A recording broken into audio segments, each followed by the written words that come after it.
In this video, I want to talk about the 3 things that I learned running a studio for damn near 8 years. Now, I'm in no way an expert on this subject, but I do have 8 years of experience, and I just want to give my knowledge to anybody who might be thinking about starting their own studio or thinking that this might be a career path for them. Running a studio might seem like a relatively simple endeavor at first, but once you really start getting into it, you realize there's a lot going on behind the scenes and under the hood that just adds so many complications to it. So if you're somebody who might be thinking about opening your own studio, let's get right into it. The first and most important thing is that studios are expensive. Now, of course, this might seem obvious because you gotta buy the mics, the preamps, the mixing consoles, the speakers, and all that kind of stuff, but there is so much more that you don't know about that costs so much money. For example, when you're building the studio, construction costs are way more than any typical building because you're typically going to be doing double walls. And so that's twice the cost to build a room. Your insulation also has to be higher quality than normal insulation because you want it to contain sound. Heating and air conditioning is another big pain point when it comes to building studios because you can't have an air conditioner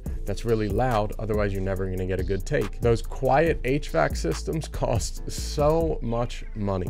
Furniture is extremely expensive. I had no idea couches costed that much. I mean, maybe you shop for your apartment or something, so you have an idea. But if you want high quality furniture that's gonna last, it's gonna cost you a lot of money. Electric is something that I never thought about, but also adds a ton to the cost of a studio. Think about it. You have a mixing console. You have your preamps, the speakers, TVs, monitors, the computer, all the lights. All of this draws electrical power, and you need to have an electrical box that can actually handle the load that you're putting on it. The more equipment you have, the higher your electrical draw, and the higher the cost is going to be for you to put in an electric system that's actually going to work. You don't want to be in the middle of your session and have everything cut out. That is the worst experience. And then finally, a cost that you might not be thinking about is lighting. Of course, the little LED light strips, they don't cost that much. You can buy them for 50 bucks on Amazon.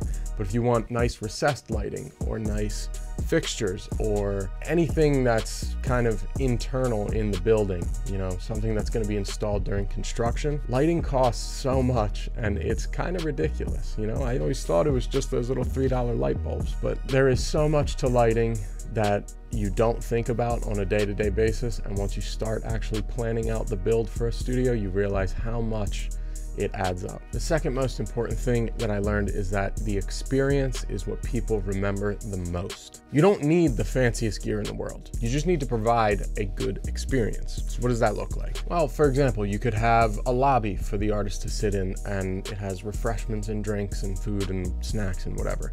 You can have refreshments ready in the studio for them. You have to make sure the gear is reliable and it's working properly. Having technical issues in the middle of a session is such a vibe killer for artists, and it's like, as the studio owner or the engineer or whatever, you have one job.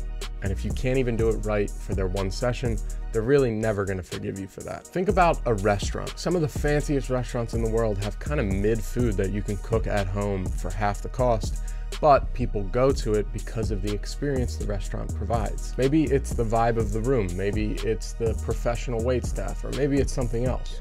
Whatever it is, those people go back to those restaurants because of that experience. Let's flip it on its head too. Think about a bad experience you had at a restaurant.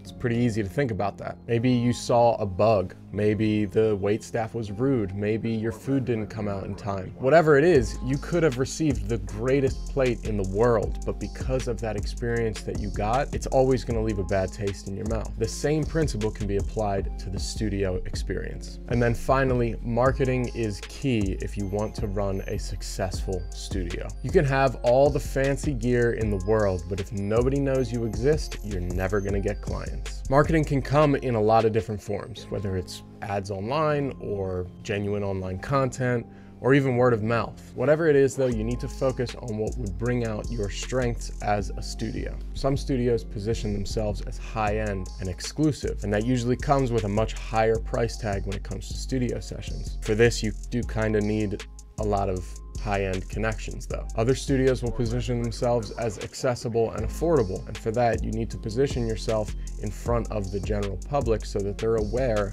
of your existence. Some people might focus on education, other people might focus on the quality of the gear. Whatever it is, Just focus on the strengths that your studio provides. And those really are the 3 most important lessons that I've learned running a studio for the last 8 years. It's a bit quicker of a video than normal, but I just wanted to get this out for anybody who might be thinking that this is an endeavor that they want to take up. If you're thinking about opening or running your own studio, just know that there are a lot of things that you might not be aware of right now that will come up and prove to be complicated in the future. But if you're resilient and you just keep pushing through, you will get through it and you will figure it out. If you enjoyed the video, please leave a like, drop a comment, and subscribe. It really helps me out. In the description, you'll find links to my beat store, my services, sound packs. Feel free to tap in with me on any of them. I really want to connect with you guys. You can also send me a DM over on Instagram at Produced by Delgado. I'm happy to chop it up if you have any further questions. I'll see you guys again next week.